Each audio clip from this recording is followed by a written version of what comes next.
Hola Diego, ¿cómo estás?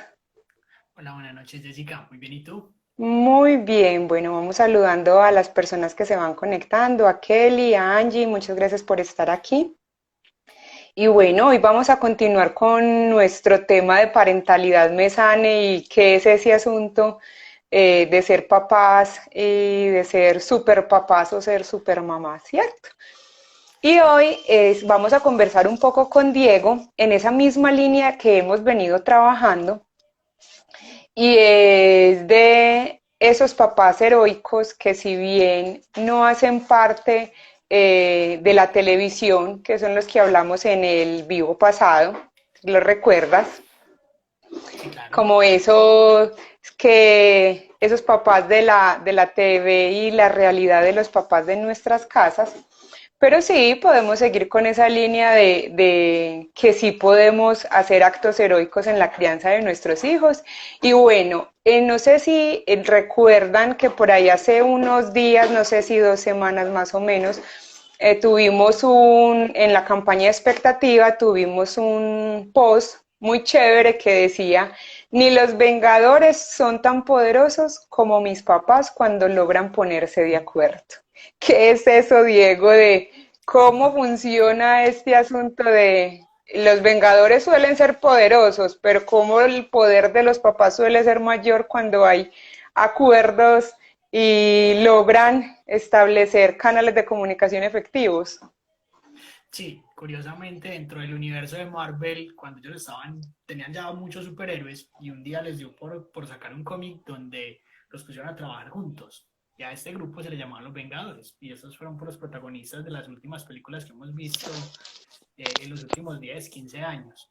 Es una idea muy bacana porque entonces es poner a un grupo de personajes que cumplen una tarea específica a trabajar junta. Eso es un reto gigante, porque eso implica ponerse de acuerdo, eso implica poderse comunicar, eso implica unas metas comunes, es decir, implica una cantidad de competencias y de capacidades bastante interesantes. Eso que nos cuentas es muy chévere porque uno creería que no, pero somos niños grandes, eh, somos un montón de niños en cuerpos de adultos que nos encantan ver los muñequitos. Yo creo que a la mayoría nos gusta ver los superhéroes, no por nada las salas de cine cuando salen las nuevas películas de héroes, yo creo que eso es taquilla plena porque y uno va y mira y somos todos grandes, o sea, hay niños, pero digamos que el atractivo del heroísmo viene hace mucho tiempo y viene como ellos también tienen una influencia bien fuerte frente a lo que somos y a la manera de alguna manera de lo que pretendemos ser o cómo nos queremos comportar. Sí, es que igual los héroes nos ofrecen una serie de funciones psicológicas muy interesantes. Entonces se ha comprobado que gran parte de la población en todos los lugares del planeta, o sea, en la mayoría de las culturas, existe una figura muy cercana a la del héroe.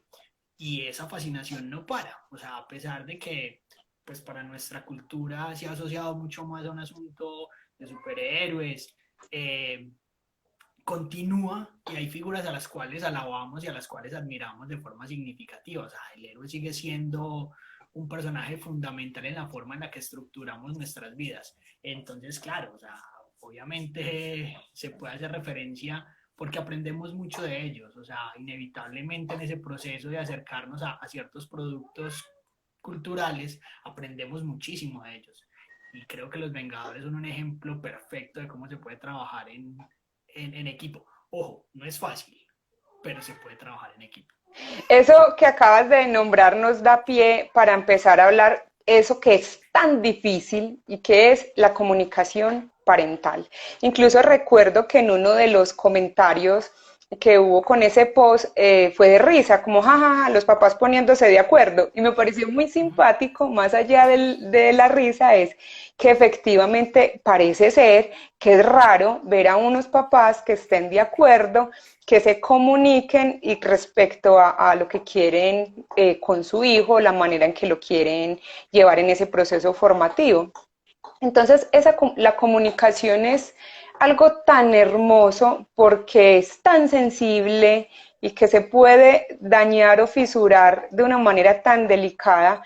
En estos programas y con todo lo del heroísmo, la comunicación, ¿cómo se supone que se da? ¿Cómo ellos no lo venden? Bueno, Un es poquito. curioso porque, a ver, pasa que a veces creemos que un mensaje, cuando yo digo algo, la otra persona me va a entender.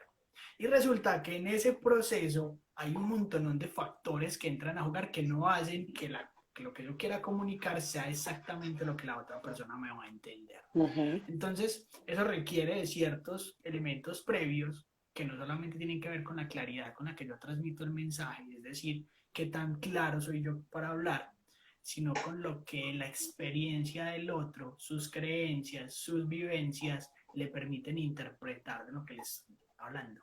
Entonces, en esa comunicación juega mucho el que tanto nos conectamos en ese proceso. Tanto yo como soy, qué tan claro soy para transmitir el mensaje, como cuánto esfuerzo hemos hecho para construirnos un plano común.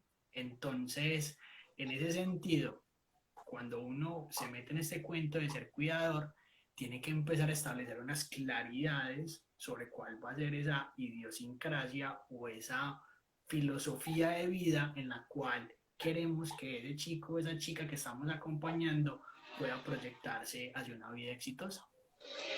En la comunicación parental hay algo que a veces no ocurre o a veces creemos que sí ocurre, pero queda ahí como distorsionada, como tú lo dices primero, pues porque cada uno cuando se sienta a hablar, se sienta con toda esa carga de creencias, de experiencias y de expectativas y también a veces de razón, de decir yo soy el que tengo la verdad, yo soy el que tengo la palabra, y cuando me siento con esa actitud de la verdad, es muy difícil generar canales de comunicación efectivos, sobre todo porque la comunicación requiere algo que es muy importante y es poder escuchar. Uh-huh. Entonces, en ese proceso de transmitir un mensaje, de que yo te escuche, pero no te escuche solamente para poderte comprender, sino que hago el ejercicio de escuchar, pero aparentemente escuchar, pero respondo, digamos que ahí no se hace un ejercicio efectivo y por eso es que es un canal tan importante, además tan delicado, porque de cualquier manera se puede romper y entonces ahí es donde vienen las dificultades parentales. ¿Cómo crees tú, Diego, a partir de toda esta propuesta que estamos haciendo con poder ser papás o superpapás, mejorar canales de comunicación, sobre todo porque necesitamos papás y mamás, independientemente de si están juntos o no, que tengan una comunicación amorosa, que tengan una comunicación efectiva, que tengan una comunicación que dé cuenta de esa responsabilidad propia para acompañar al otro? Bueno, yo creo que lo más importante es un marco común, es decir, sentarse y establecer exactamente qué es lo que uno quiere en ese proceso de crianza y de acompañamiento. Yo recuerdo, por ejemplo, a un chico que acompañaba donde para el papá era altamente problemático que el niño jugara con un balón dentro de la casa, mientras que para la mamá eso no suponía ningún tipo de problema. Entonces el niño empezaba a recibir dos mensajes completamente cruzados. Total. Cuando estaba con papá e intentaba agarrar el balón, papá hacía una demanda fuerte de por qué rayos había cogido el balón. Pero cuando el niño estaba con mamá, podía jugar con el balón como quisiera. Entonces, ese doble mensaje hacía que el niño eh, de alguna manera no lograra leer bien los escenarios. Entonces, él no sabía si podía jugar bien con el balón o no. Y eso generaba un montón de problemáticas. Incluso muchas de las problemáticas derivaban solamente de ese hecho simple de no Uh -huh. poderse poner de acuerdo de si el balón adentro o no de la casa estaba prohibido o no. Entonces, cuando uno tiene esas claridades, cuando uno conversa sobre eso, cuando uno pone un marco en común para determinar unos mínimos realmente puede establecer una comunicación más sencilla. Dile que organice el cuarto. ¿Qué implica organizar el cuarto? Ujú. Pregúntele a un adolescente qué es organizar su cuarto. En Además, muchas porque la ocasiones, respuesta es yo lo tengo organizado. Yo sé dónde claro, tengo mis cosas. exacto, o sea, ese caos tiene un orden. Ajá. Entonces, cuando ese marco común no existe, cuando no estamos de acuerdo en los mínimos de criterios de exigibilidad, va a haber un lío en la comunicación gigante. Eso que dices da pie para algo y es que cuando las normas no son las mismas. Y una de las cosas que nos suele llegar a consulta es una problemática, como tú lo nombras, que aparece ser una cosa como simple, como sencilla, pero radica en eso de, es que él dice una cosa, yo digo otra cosa, y entonces acá nos llega es cuando papá o mamá se convierte en villano, porque entonces el uno es el villano y el otro es el superhéroe, y los niños y los adolescentes, porque no solamente es un asunto de adolescentes, los niños saben leer muy bien a los adultos, saben interpretar esa confusión que tiene el adulto para poder de alguna manera acomodarse. Y cómo eso en las normas, cuando las normas no son las mismas, empiezan a generar este tipo de presión familiar, este tipo de dificultades, y pareciera ser que fuera responsabilidad del niño. Y no. Sí, completamente. Claro, el niño aprende a jugar con eso, aprende a identificar en qué escenarios le van a decir que no y en Ujú. cuáles le van a decir que sí. E incluso empieza a jugar con la información y ahí empieza a generarnos otras problemáticas, porque entonces ya empezamos a poner etiquetas. Es que es muy mentiroso. Mm, ¿Será que es una mentira? Bueno, sí, puede que sí tenga esas características de la mentira, o será que es una estrategia que aprendió por las mismas condiciones en las cuales vive. Entonces, claro, se empiezan a generar un montón de brechas entre las normas con los cuales, pues, si yo me quiero divertir, voy a empezar a jugar con eso. Y las personas que intentan poner los límites se van a ver estasiados, se van a ver completamente colapsados ante esa misma dificultad para comunicarse. Además, porque ellos van a empezar a interpretar, entonces, ¿cómo así? A veces sí, a veces no, pero entonces no te entiendo cuando sí, no te entiendo cuando no. Además, porque si lo intento, entonces igual me regañas, o si no lo hago a veces como que depende de tu estado de ánimo de papá o mamá.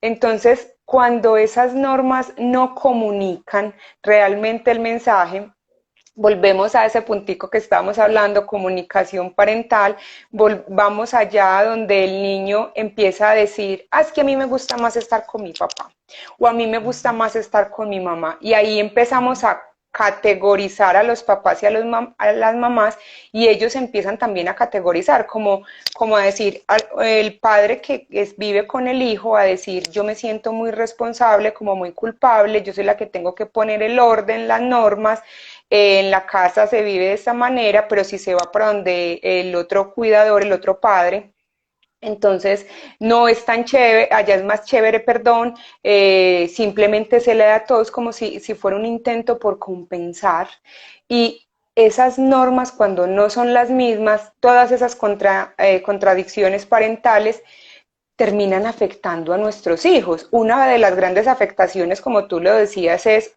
empiezan a decir mentiras, y esas Uh mentiras -huh. cómo empiezan a moverse dentro de la dinámica familiar.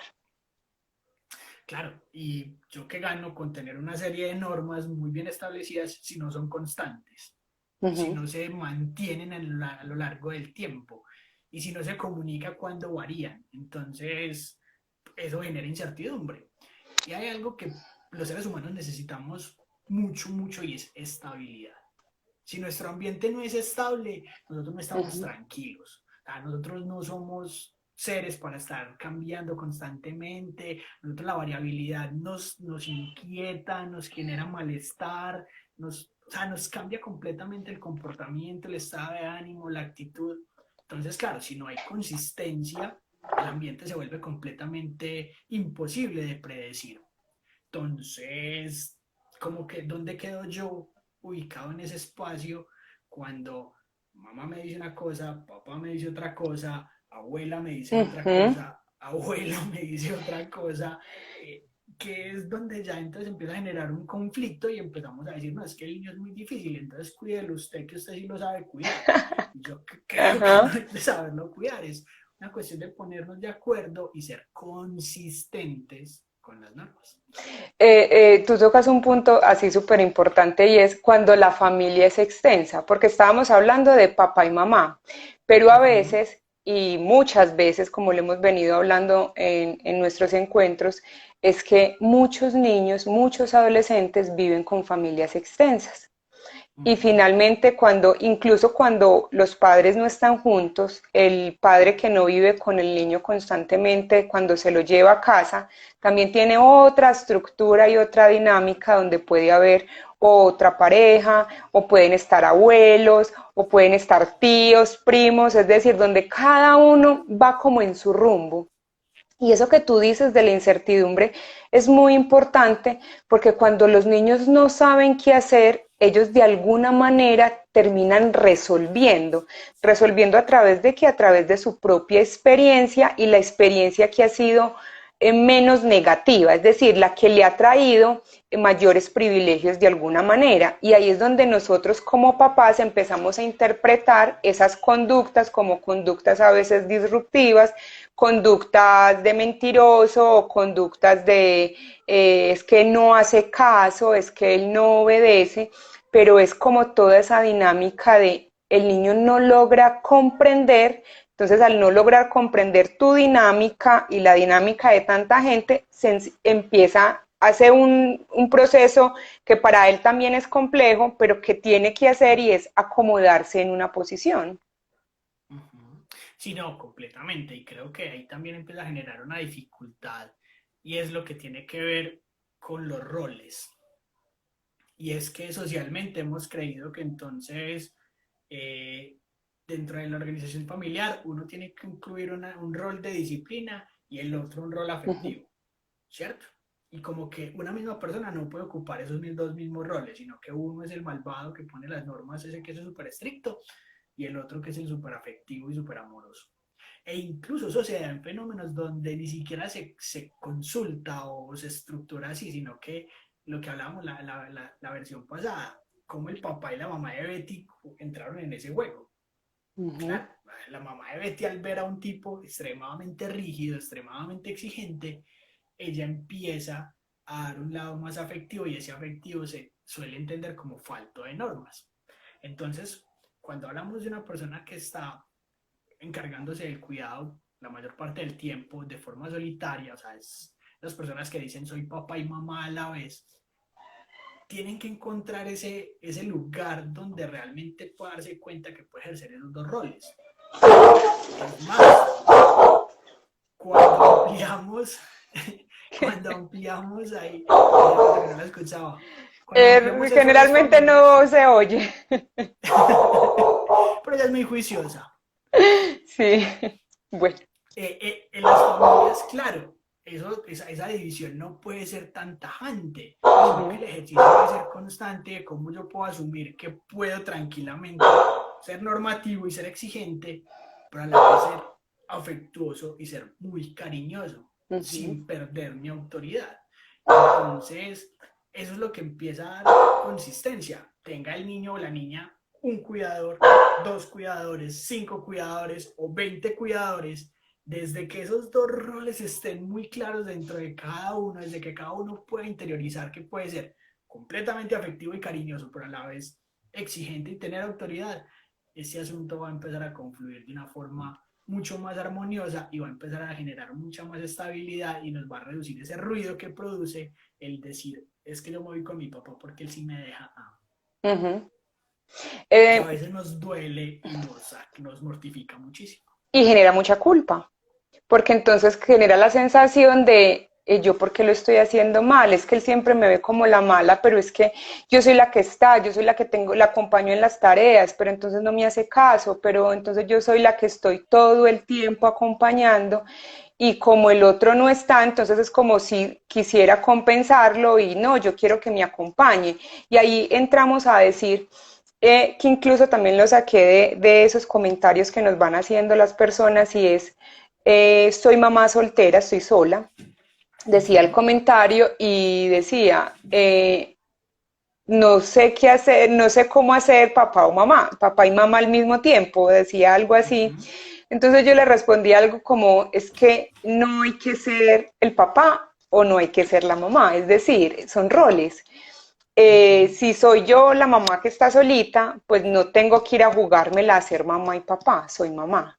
Y cómo en ese rol de ser mamá puedo acompañar desde lo afectivo, pero también desde la norma y el límite, que tú lo decías ahorita. Es que pareciera ser que se dibujaron dos roles y que cada uno se tuviera que poner en esa posición. Entonces tiene que haber uno que sea muy amoroso y el otro que ponga reglas y socialmente se ha cargado que el padre es el que pone normas y que la mamá es la amorosa, aunque ahora con todos estos nuevos modelos parentales, cómo ha cambiado nuestra sociedad, cómo nos hemos también preguntado más por la crianza, se han movido, pero en ese movimiento parece ser entonces que la madre, en la mayoría de las ocasiones, se sintiera responsable por ser mamá y papá cuando el otro no está. Incluso no me refiero a que no está, no solamente físicamente, o que no existe, o que no tiene relación con el niño,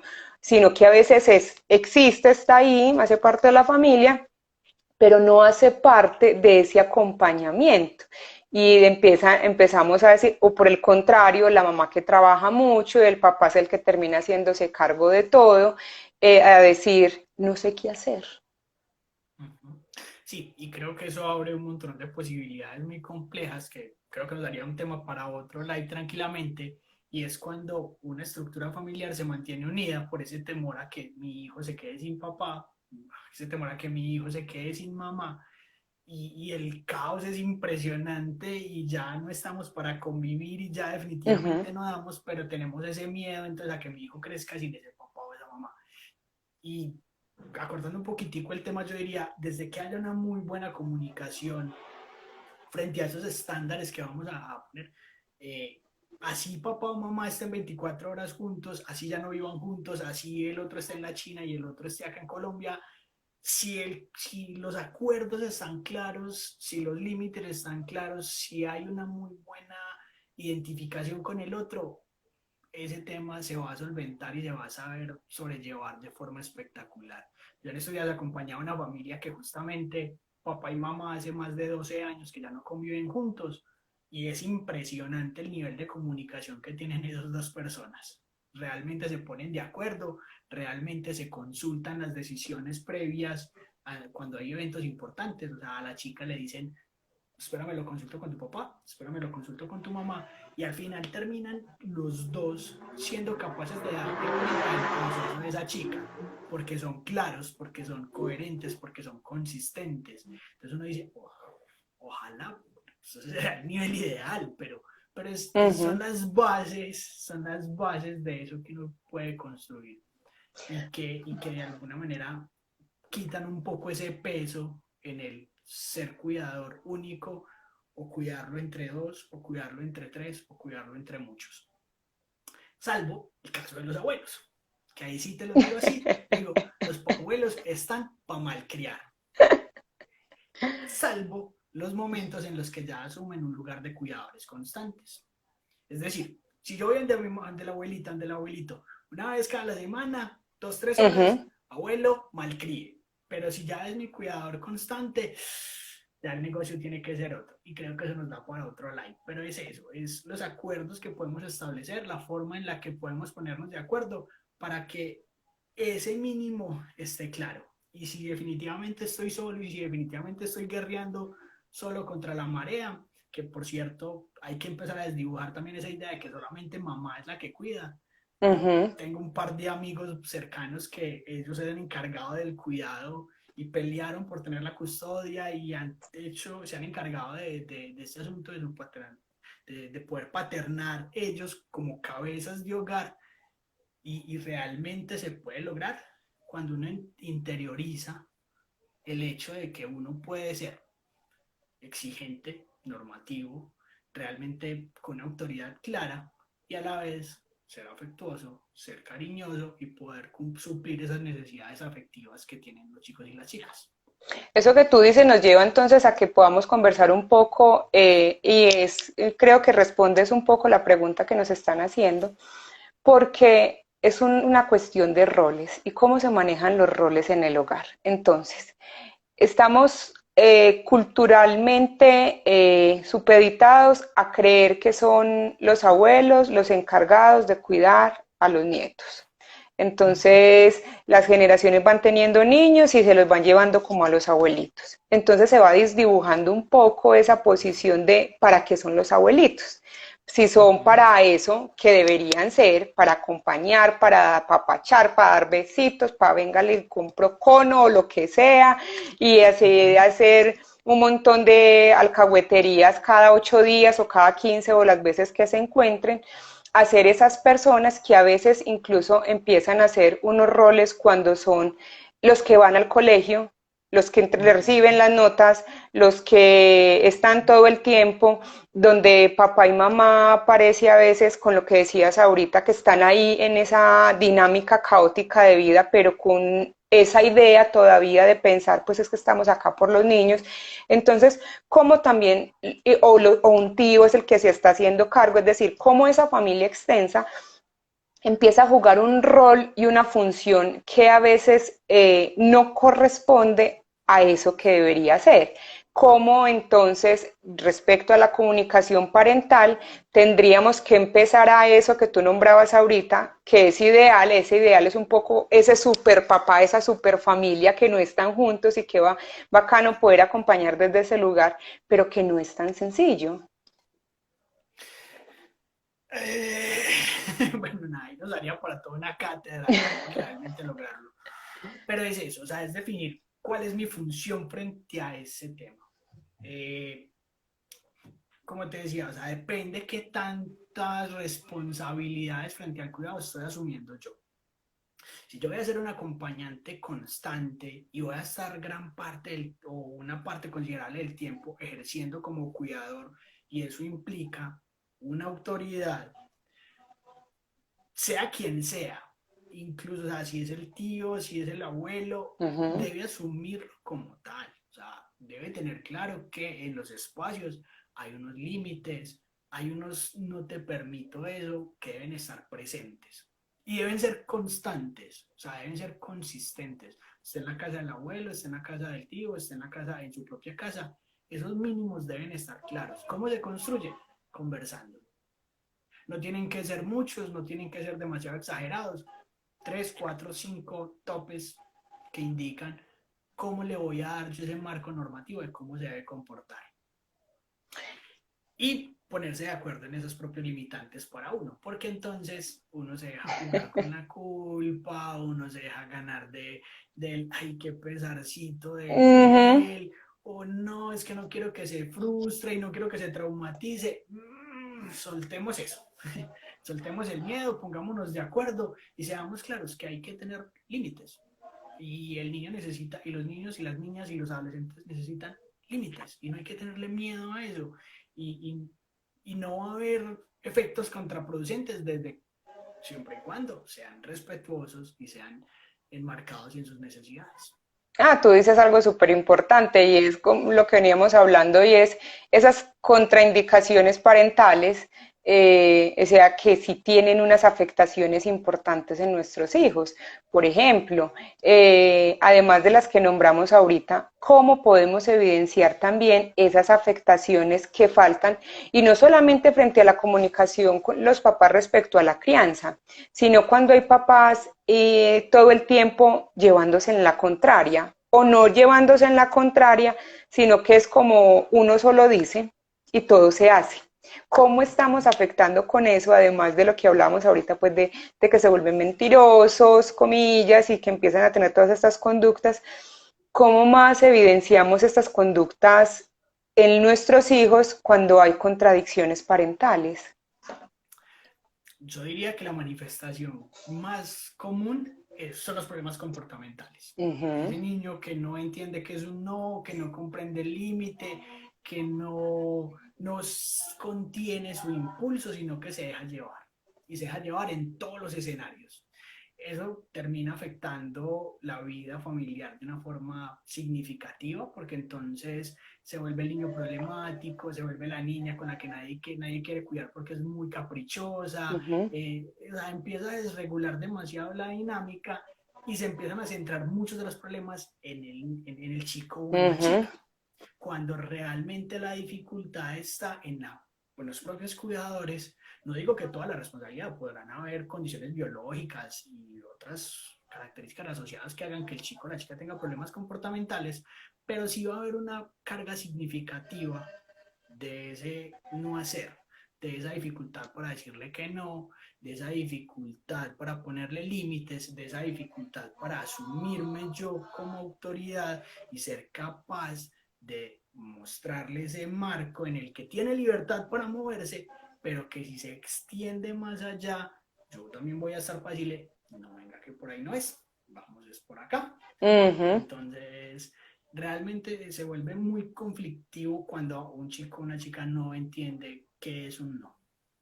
Eso, cuando un chico o una chica no entiende qué es un no, además de ser muy conflictivo, le afecta la esfera social, le afecta su esfera académica, le afecta su esfera familiar. Tú nombrabas una y es el niño o la niña a la que nadie quiere cuidar y los papás son súper reencartadísimos porque dicen, no, pues es que nadie me la quiere cuidar, pero tampoco se hacen cargo un poco de eso que está pasando con el chico. En el colegio empiezan entonces a nombrar, es que la profe le habla y no le hace caso, o hace como si nadie le estuviera hablando, o se vuelven contestatarios, o empieza a nivel social a tener muchos roces con sus amiguitos porque empieza a imponerse sobre su deseo, y se vuelven muy impulsivos, entonces si no hace, por ejemplo, si no se hace lo que ese niño quiere, generalmente termina peleando con sus amiguitos y empezamos a asociar todo eso a un montón de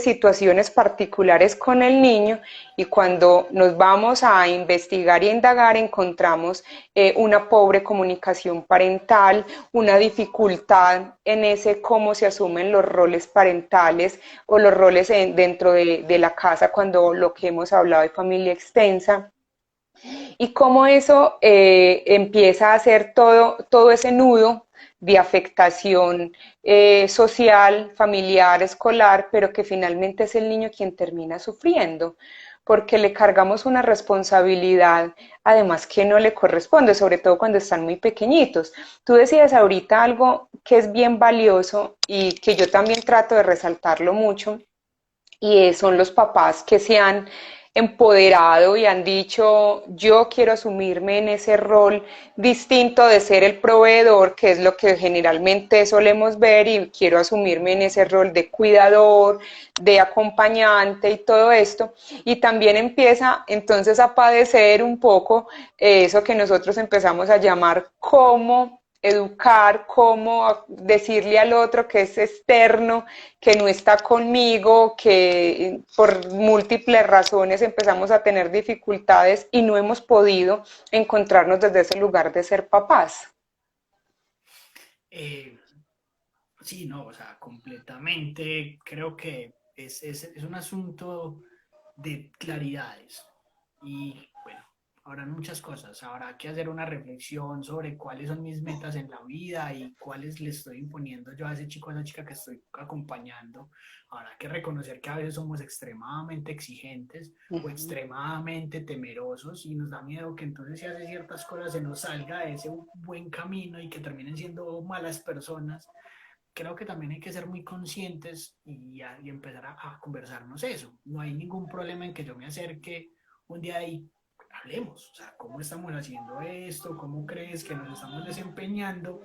Y no hay problema en poder decirle al otro, vení, yo creo que a veces te pasas de exigente.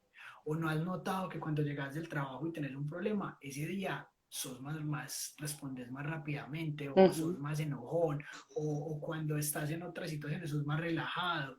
Yo creo que es cuando el otro nos sirve de espejo sin entrar en conflicto y por eso es el punto de comunicación, lo que tú decías al principio, qué capacidad tengo yo para escuchar, porque a veces creemos que nos dicen, ah, es que venga, quizás si usted mejora en este punto, inmediatamente estamos entendiendo es que usted es mal cuidador.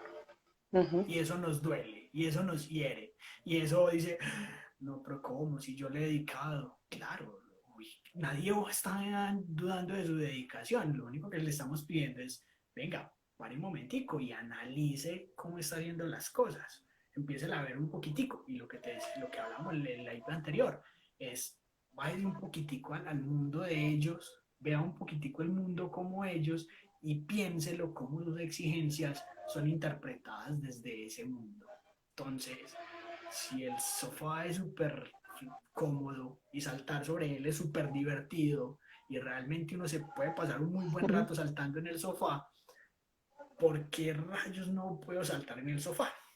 Es ahí donde entonces yo tengo el reto de entender que no lo hace porque quiera destruir el sofá, no lo Ujú. hace porque quiera verlo hecho pedazos, pero también cómo le comunico que es un objeto que se puede dañar, que no está hecho para que saltemos sobre él y que por eso no lo hacemos. Y a veces simplemente traducimos el siéntese, sin mediación, sin realmente tratar de comunicarnos y de comprender lo que está pasando en ese chico o en esa chica o que está viviendo en ese momento o por qué llega a hacer algo así, sino que simplemente lo imponemos desde nuestra mirada del hecho de si me molesta o no, o si es el tiempo no para hacerlo. Entonces, creo que es esa capacidad de reflexión, esa capacidad de mirarnos a nosotros mismos, lo que nos va a dar la clave para podernos poner de acuerdo y realmente ser un equipo.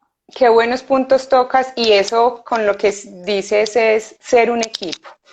Me hiciste acordar de una paciente, una chica de 12 años, y me dice esta semana que es que ellos no pueden ser amigos de los papás porque es que los papás ya están viejos. Entonces es muy chistoso porque además sus papás no son viejos, ¿cierto? Pues viejos en el sentido de la que entendemos por vejez, pues, Uh -huh. y es muy simpático, pero es eso, es como ellos en su mundo, en sus necesidades, en esa lectura propia que ellos empiezan a hacer, empiezan a interpretar, es que ese son viejos tendrá un poco más que ver es como la forma en cómo están percibiendo su mundo, que no es el mundo de estos niños, que no es el mundo de nuestros adolescentes. Y eso que tú tocas es súper importante, que es bajarnos un poco, incluso a veces literal, agacharnos, sentarnos, arrodillarnos, o sea, no es solamente bajarnos en el tono, en la manera, en cómo Uh les -huh. hablamos de acuerdo a la edad, no, también a veces es agacharnos y podernos mirar a los ojos donde nos alcance el niño. Por eso los profes y las profes, sobre todo de los preescolar, sus uniformes son sudaderas generalmente, pues porque están a nivel todo el tiempo de ese niño, tratando de que sean interpretados adecuadamente.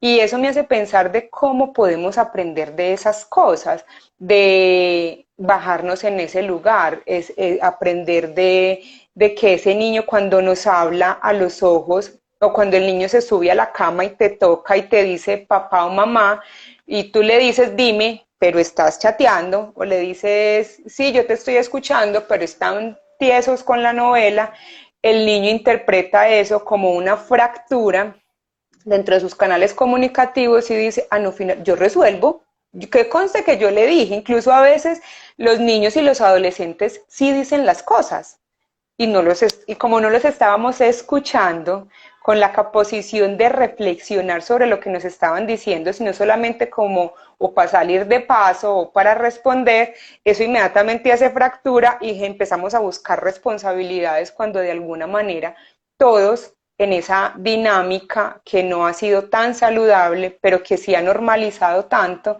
el niño empieza a jugarse ahí un rol y un papel muy importante. Sí, claro. No, me recordaba cuando yo era niño, tenía un amigo que tenía muchos juguetes, o sea, él realmente le daban muchos juguetes, era una cantidad impresionante de juguetes, pero su mamá se los fiscalizaba con la idea de que no los dañara. Entonces Uh-huh. él tenía una cantidad impresionante de juguetes, pero nunca pudo jugar con ellos. O sea, nunca tenía un balón y una vez recuerdo que lo regañaron porque llegó con el balón rayado. Ya era otro nivel que donde uno dice, que ahora pues que lo pienso yo como adulto, o sea, como de niño decía, qué mala mamá no dejar así a jugar juguetes, pero ahora que lo pienso como adulto y como profesionales, ¿qué tan lejos estamos del mundo de los niños? ¿Qué tanto Ujú. nos cuesta entender que un juguete es eso, un elemento para jugar?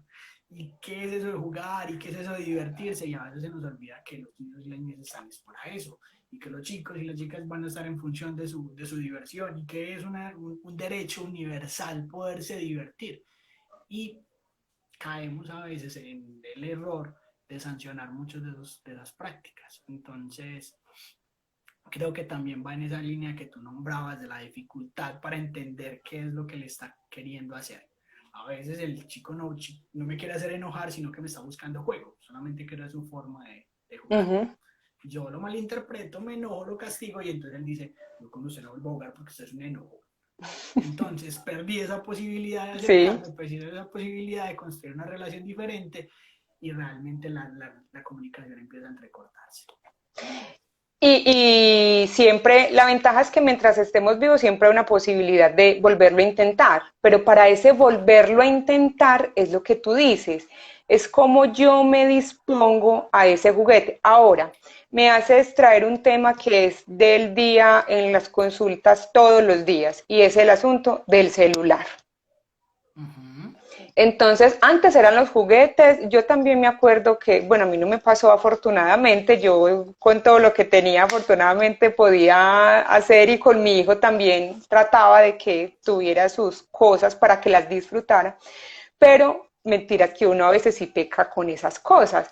Y ahora con el mundo del celular, los niños desde muy chiquiticos están teniendo celular, que Uh -huh. eso nos daría para otro live, pues que lo podemos conversar y Perfectamente. respecto a su afectación y todo lo que eso produce, pero particularmente acá en la comunicación, quiero que toquemos un punto y es cómo el celular se convirtió en ese objeto como de chantaje, llamémoslo de alguna manera, comillas, para decirle al niño, si no se porta bien, se lo quito. Y si Uh se lo -huh. quito, se lo quitan eternamente. Es decir, el niño nunca sabe cuándo volverá el juguete, porque finalmente el problema no es el aparato. El asunto es ese niño que está satisfaciendo con ese aparato. Si está mejorando sus redes sociales, sus redes comunicacionales, si cree tener más amigos, si lo que encuentra son un montón de jueguitos súper divertidos para tener, es decir, no es el aparato como tal lo problemático, es lo que el niño pone sobre eso y lo que nosotros como papás interpretamos con eso. Esa comunicación parental, cómo hacer respecto a las normas cuando no son las mismas para decir, listo, te vamos a, entréganos el celular, pero el celular va a quedar guardado, no sé, 3 días, o sea, normas reales que podamos cumplir, porque hay otro pecado,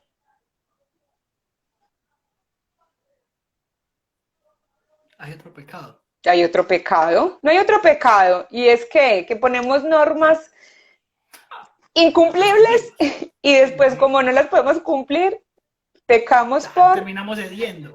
no, y lo que tú Y dijiste ahorita, contradecirnos completamente la consistencia, la coherencia para los niños. Más, dentro de las investigaciones que hemos hecho, la demanda de los niños y de los adolescentes es, necesitamos que mi papá sea coherente, que mi mamá sea coherente con lo que dice. uh -huh.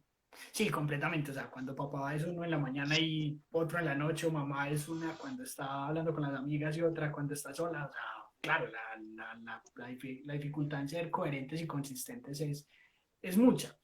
Pero el tema del celular es entender para qué lo está usando, Uh -huh. cómo eso modifica su mundo.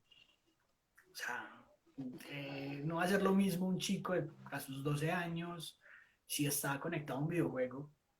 O sea, decirle utilícelo 15 minutos es solamente abrir la aplicación y esperar que la aplicación cargue y ya Cargue. se me acabó el tiempo. Pues no. Pero también entonces si es el niño que pasa 7 horas pegado, del niño de 6 años, 7, 8 horas Uh -huh. pegado en el celular. Ya, o sea, hay que empezar a encontrar la lógica y la medida y, entender, y ver que hay unas edades y unas recomendaciones de uso para ciertas edades. Hay, un niño no tiene por qué tener un celular de él, tenemos un celular que le prestamos a él, sea, o que le facilitamos a él, pero un niño de 8 o 9 años no tiene por qué tener un celular, o A tiene que veces el buscar niño le programas presta el celular a los al papás. papás. Sí, exacto. O sea, la lógica tiene que ser diferente. Listo, con el adolescente yo ya sí puedo decir, listo, este es tu celular y estas Ajá. van a ser las reglas de uso, pero entonces también la lógica tiene que ir a la inversa. Ujú. Cuando yo lo puedo usar también, porque entonces, si yo digo, nada de celulares en la comida, pero yo estoy pendiente de que me manden un informe y estoy ahí conectado, o la jefa me está, o el jefe me está escribiendo y yo también estoy ahí pegado, la norma empieza a desdibujarse. Entonces es entender que son dispositivos que requieren de más análisis y de algo más profundo que solamente determinar si se lo facilito o no se lo facilito, si se lo pongo por horas o no, Ujú. sino que realmente implica pensar cómo el celular puede afectar no solamente su convivencia, su vida diaria, sino cómo, de acuerdo a la edad y el momento biológico y en su curso de vida en el que se encuentra, este dispositivo nos va a facilitar o nos va a impedir ciertos procesos. Una pregunta que hacen mucho, a mí me la hacen mucho, yo sé que a ti en consulta también te la ven hacer mucho, y es, ¿el niño a partir de qué edad puede tener el celular? No sé si te pasa. Y lo que uno ve, vaya a un EPS, a un centro comercial, a donde sea, que es desde chiquiticos, o sea, desde que yo creo que empiezan, pueden mover solitos y sostener el aparato, ya empiezan a funcionarle a eso, ¿cierto? Uh -huh. Y la pregunta, por lo menos yo siempre la dirijo respecto a eso que tú acabas de nombrar, y es, hay que mirar ese objeto y qué objetivo tiene, ¿cierto? Uh Porque -huh. no es el aparato en sí. El niño de 6 años, como tú lo dices, no necesita ni para que lo llamen, ni le va a entrar un informe muy importante, ¿cierto? No. Entonces, listo, es para que el niño se entretenga. Ah, bueno, tiene jueguitos muy chéveres. Esos jueguitos, ¿cómo, qué tanto pueden o no pueden ser acompañados por papá o mamá? ¿Qué tanto se puede hacer? Pero muy importante aquí es cómo se está dando el acompañamiento y la socialización habitual y llamémoslo normal de alguna manera que debe tener el niño a sus 6 años. Porque entonces no podemos sustituir la socialización, el proceso de acompañamiento, todo el proceso de aprendizaje, porque estoy muy ocupado, papá y mamá, y te voy a entregar el celular. Entonces, como tú dices, ¿para qué es ese objeto? Sí, qué intención tiene y con qué lugar le estoy dando en su vida y para qué uso lo va a tener. O sea, creo que eso se va respondiendo en el caso a caso y más. O sea, si yo sé que yo tengo un chico que tiene dificultad para controlar sus impulsos, que cuando está jugando le cuesta parar y se desconecta del mundo, si yo le entrego un celular, pues obviamente, y le digo, este es tu celular, lo voy a perder. O sea, ya y también entender que a veces esos otros que son más calladitos, más introvertidos, encuentran ahí un refugio fundamental y que realmente el celular se puede volver la vida, porque es que yo no me conecto con los que tengo cerquita, sino que me conecto con gente que tengo en otros lugares. Yo he acompañado a adolescentes que dicen que su mejor amiga está en Irak, o está en Corea, Uh o -huh. O está que en tienen Londres, cientos de amigos. que uno dice, ¿cómo así? Yo me entender, claro. Ajá. Snapchat y TikTok, y dice, oh, o sea, ya realmente se construyen otras formas de socializar que realmente es, si ese chico no, esa chica no tiene el celular en ese momento, no puede socializar. Si yo se lo quito durante un mes, es como si no lo hubieran dejado salir. O Uh sea, hay -huh. que entrar a entender en qué lógica nos movemos y en qué dimensión realmente entra a ocupar ese celular en casa y que a veces yo me río mucho con él, es que ya lo sabe manejar, tiene 2 añitos y ya se sabe meter a YouTube, es que es súper inteligente los ingenieros que diseñan ese software tan teso para que alguien tan básico como un chico de 2 años, un niño de 2 años, sea Ajá. capaz de manipularlo, al que le da bregas al mayor, cuando ya somos más oxidaditos y ya más entraditos en años que nos da como brega entender la lógica. Uh No es -huh. que, no es que realmente sean superdotados por ser capaces de manejar un dispositivo, realmente más, son más flexibles y por eso logran hacerlo. Entonces, a veces el celular también puede entrar a potenciar muchas cosas, también puede entrar a generar muchos beneficios. Realmente hay aplicaciones espectaculares. En estos días una chiquita que estaba acompañando está aprendiendo a tocar piano con una Uh aplicación. -huh. O sea, no tiene alguien más que le referencia, sino que entonces parte del ejercicio fue sentarme con ella y ella lo puso en el piano y entonces me explicaba cómo empezaba desde la lesión. Cuando uno la escucha tocar, ya tiene una habilidad desarrollada. Y dice, ah, claro, claro, la tecnología no es mala, el malo Ujú. no es el dispositivo, el problema está en para qué lo vamos a usar, en qué espacios y de acuerdo a qué ser humano estamos haciendo referencia. Esto de lo que estamos hablando del equipo, como ejemplo del celular, que es una pregunta y un problema que todos los papás llegan muy angustiados todo el tiempo, va a ser un tema que vamos a ir desarrollando eventualmente más adelante con tiempito, porque eso nos lleva a pensarnos una cantidad de cosas respecto a el objeto, respecto a las potencialidades, a las cosas que hay por mejorar, cómo relacionarlos, pero lo traigo a colación respecto a la comunicación parental, es porque esos papás son los que tendrán entonces que definir, que acompañar, que decir, cómo lo vamos a hacer, si el niño lo puede tener o no lo puede tener, quién va a acompañar si lo va a tener, cómo lo vamos a hacer. Y la comunicación entonces, ¿cómo se va a dar? Hay tres punticos que yo creo que son súper importantes. Escucha activa, receptividad, ¿cierto? Y Uh-huh. ponerse, pues darse a la comprensión de lo que el otro me está diciendo. Es decir, no responder a lo que yo quiero, sino tratar incluso de comprender y si no entiendo, a veces preguntar o si creo saber que entendí, pero no estoy seguro si ese fue el mensaje, decirle, entonces te entiendo que tú me quieres decir esto. A veces cuando estamos aprendiendo con la comunicación es devolverle a esa persona que me está hablando lo que yo voy comprendiendo y en esa medida, de manera recíproca, el otro también me diga lo que me está entendiendo para poder decir, ah, sí, es esto, o ah, no, venga, que me enredé y que te lo digo de una manera distinta. Es como nos regalamos 3, 4 punticos para decir, podemos empezar por acá. Sí, completamente. Yo creo que hago eco a uno de los comentarios que nos hacía Mónica y es el secreto de la comunicación y de un super papá, de una super mamá, de un super cuidador es amor, firmeza y congruencia. A realmente esos tres factores. Cuando yo soy congruente desde lo que digo, cómo lo digo, pero también de lo que escucho y cómo le permito al otro expresarse, Uh -huh. realmente puedo encontrar vías para que esto fluya y los vengadores nos queden en pañales. Por acá nos dicen, lo importante de la disciplina es el respeto mutuo. Nos tenemos que respetar y es que escuchar al otro y tratar de decirle, venga, usted me está diciendo esto, venga, le estoy comprendiendo eso, hace parte del respeto. Y ojo, la comunicación parental tiene que estar por encima de decir si somos papás juntos, papás separados, medios papás, no, todos somos papás completos, incluso si el otro papá no está, me refiero a papá en el sentido de que si Claro. papá no está o si mamá no está, somos completos, no estamos esperando la mitacita de ninguno del otro, lo podemos hacer bien. Cuando tenemos dudas podemos buscar quién nos acompañe, quién nos oriente y digamos que esa es la invitación con el curso de parentalidad Mesane. Tal cual, es uno de los ejercicios importantes y es a cuestionarnos cómo estamos estableciendo esos procesos de comunicación y cómo me estoy comunicando, no solamente con el chico, con la chica, sino con su mundo y qué esfuerzo estoy haciendo para comprender. Así es, entonces no sé si de pronto tengan alguna pregunta para hacernos.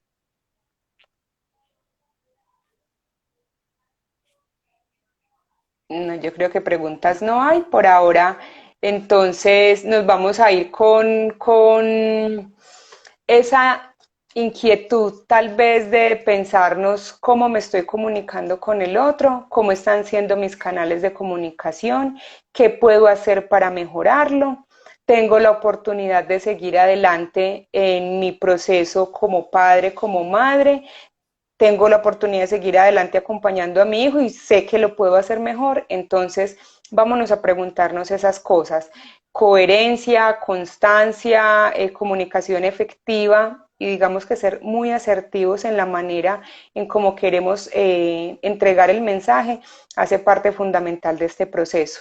Diego, te agradezco mucho, nos vamos a volver a encontrar esta semana, próxima semana nos volvemos a ver en un en vivo bien chévere con todo lo que estamos trabajando con Parentalidad Mesane y bueno, por redes sociales les vamos a estar contando qué día, en qué horario y es una invitación muy grande para ustedes, para sus familias, para las personas que conozcan, de que se conecten, de que nos escuchen y nos vean y digan, ese es mi curso, ese es el que yo necesito hacer. Claro que sí. Por acá estaremos conversando. Es un tema que a los dos nos apasiona y que realmente hay mucho, mucho de lo que podemos echar mano y realmente pues la idea del ejercicio es que se unan, que se cuestionen sobre este asunto de la parentalidad y cómo podemos potenciarnos y pues si se matriculen en el curso. Diego, muchas gracias. A ti, Jessica. Nos Cuídate mucho. vemos, Feliz hasta noche. luego, feliz noche.